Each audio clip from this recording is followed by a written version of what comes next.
Hello everyone. Today we're going to start a new unit and we're going to start talking about graphing polynomials. So we're going to start with graphing some parent graphs and working with some transformations on these and some characteristics. So we are not going to discuss quadratics because we have covered that before in Unit 1. So if you have any issues with that, please go back to Unit 1's videos on graphing quadratics. We're going to start with graphing cubics. And by graphing parent graphs, we always start by graphing -2, -1, 0, 1, and 2 for x, and we see what we get for y. And so if we plug in -2, we should be getting -8. If we plug in -1, we should be getting -1. 0 cubed is 0. 1 cubed is 1, and 2 cubed is 8. And so if we were to graph this, we would say -2, -8, -1, -1, 0, 0, 1, 1, and 2, 8. And then we can connect these, and it kind of flattens out a little bit at the origin and then continues to increase like so. And so we don't really have a vertex that we kind of call this 0, 0. We call it more of a starting point. And the way that we want to be able to graph this is we want to say from the vertex or from the starting point, we go right 1, up 1, and that's 1 point, and then we would go right 2, up 1, 2, 3, 4, 5, 6, 7, 8, and that would be the second point. And then we do the same thing going to the left, we just go down instead of up. And so that's how we're going to graph those from here on out. So our domain in this case, we're going to continue going to the left because we could plug in -3 and we would get -27. So we could continue getting negative x values or positive x values. So we're going to go from -infinity to +infinity for our domain. And then for our range, we're going to continue to see this decrease or go down to -infinity. And the right arrow will continue to go up to +infinity. So we will say from -infinity to +infinity for our range of a cubic.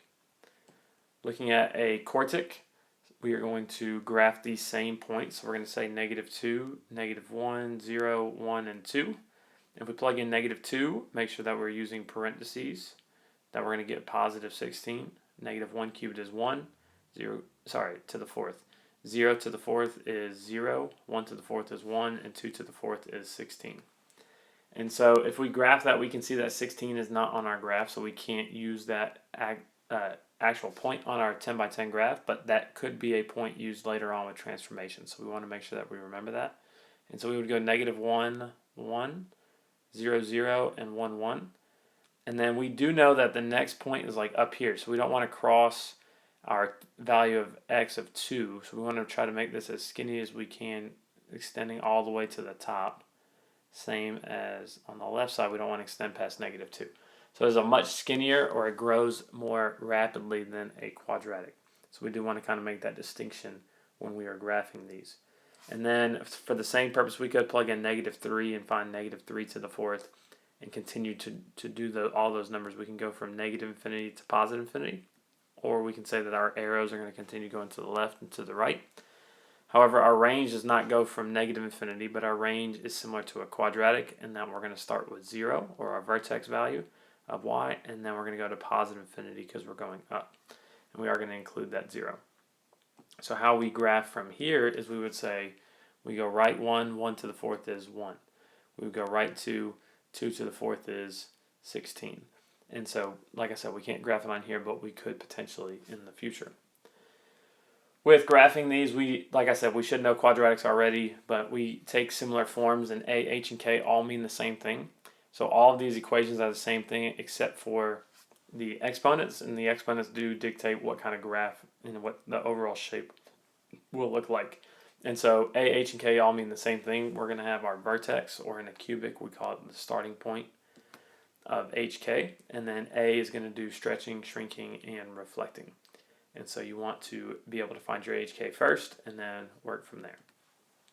So looking at the graph of y equals x plus 5 cubed minus 2, our starting point, because again it's not really a vertex, is -5, -2. So we're going to go to -5, -2 and plot our point there. And as I said in the very beginning, we're going to say right 1, up 1, and then go back to our vertex, right 2, up 8. So we're going to have a point there, and then we do the same thing to the left. We just go down. So left 1, down 1, left 2, down 8. And then we can connect our graph to look something like this.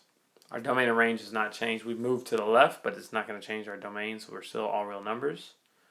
And our range still continues going all the way down and all the way up for all real numbers. Okay, the second one we have a vertex because it's a quartic, but we will be at -1, 3 because we always do opposite with x.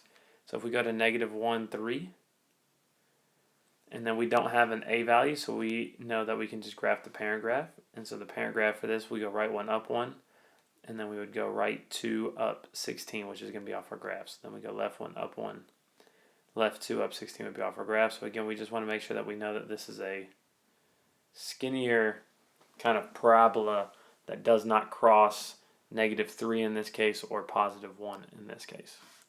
We have not changed our domain, so our domain is still all real numbers. Our range has changed, though. We start at 3 and we go all the way to positive infinity. We're going to include 3 just because we do have that point, -1, 3.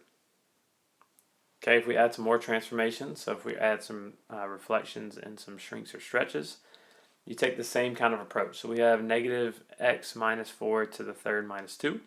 We're still going to have our starting point at 4, -2. And then we're going to now have a reflection. So this is our starting point, not necessarily vertex. And so instead of going right 1, up 1, we're going to go right 1, down 1. So the reflection only changes the y value, not the x, or the up value versus the right and left value. So then we would go right 2. We normally go up 8, but we're going to go down 8. And then we go back to our vertex. We go left 1. We normally go down 1. We're going to go up 1. And then left 2, up 8. So we're going to have something that looks like this. So that has been reflected, and that is over the x-axis, and that is going to be now going down and to the right. Even though the reflection and everything that we've done, it does not change our domain. So we're still going, this arrow will now go all the way to the left, just at a very steep level, and this will go all the way to the right. Same purpose, those will always go up and down in that case. So we go from -infinity to positive infinity. The second example, we have a quartic, so we're going to have a vertex of 4, 0, because there is no k value. So we go to 4, 0, and then we would normally go right 1, up 1, but we have this 1/2. So now we're only going to go right 1, up 1/2. Does not need to be perfect, just in between 0 and 1. And then we go right 2. We normally say 2 to the 4th is 16, but 16 times 1/2 is 8. So we can fit that point. So that's, like I said, we could potentially fit those points, so we need to know those. And if we can fit them on the graph, you need to write them in the graph. And then same way, left 1, up 1/2, left 2, up. 16 times 1/2 is 8. Okay, still steeper than a quadratic, but not as steep, not as, increasing as fast as a regular quartic. And that has not changed our domain or range, so we still have all real numbers for domain, and our range now is going from 0 to infinity, and we include 0. So I hope this has helped you as we have graphed cubics and quartics. And like I said before, if you have any troubles with quadratics, please go back to Unit 1 and review the video on graphing quadratics.